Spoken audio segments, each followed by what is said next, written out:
This is a true and disturbing story. A 25-year-old man vanished without a trace, and 10 years later, his body was found inside the very supermarket where he had worked. But the most shocking part? He had been there the entire time. The case took place in 2009 in the state of Iowa, USA. The young man, named Larry, suffered from severe paranoia and frequently experienced auditory and visual hallucinations. According to his mother, he was highly obsessive, and on Thanksgiving Day, he came home from work visibly shaken. Larry claimed he was hearing voices, telling him to eat sweets to calm his racing heartbeat, and believed he was being followed, which left him terrified. That same day, his doctor had prescribed a new medication, but Larry got into a heated argument with his family about whether he should take it. In the midst of the fight, he shouted, "I need to calm down," slammed the door, and stormed out. At first, his relatives thought he would return once he cooled off, as he had done before. But when night fell and he still hadn't come back, worry set in. The next day, with no sign of Larry, his family began searching for him desperately. They asked friends and acquaintances, but no one had seen him.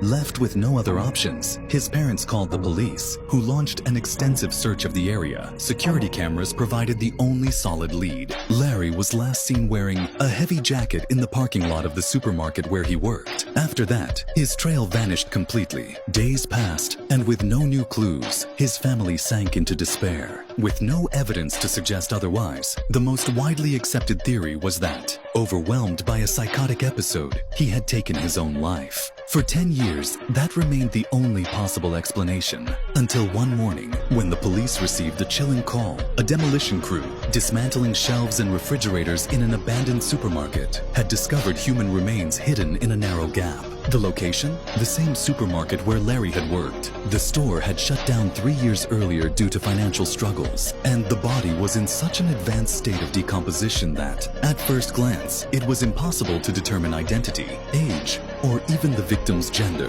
The remains were sent for forensic analysis, and the results confirmed the unthinkable. It was Larry, the young man who had gone missing in 2009. Based on testimonies from former employees, the police were able to reconstruct his likely cause of death. In the supermarket, workers would sometimes climb onto the refrigerators to retrieve stored items. On the night of his disappearance, Larry may have done exactly that, perhaps seeking a moment alone or trying to grab something. But somehow, he fell into a narrow gap between the refrigerator and the wall. The space was only 45 cm 18 inches wide and 3 meters, 10 feet high. Trapped with no way to escape, Larry remained stuck there, unnoticed. To make matters worse, the constant noise of the refrigerators drowned out any cries for help. And the cruelest detail, that day was not his shift, so no one even suspected he was inside the supermarket. Over the years, customers had occasionally complained about a strange odor in the store, but no one investigated further. As employees continued their daily routines, climbing onto the refrigerators to store products, Larry's body remained hidden just below. Shoppers browsed for groceries, unaware that just a few feet away, a tragic mystery was waiting to be uncovered.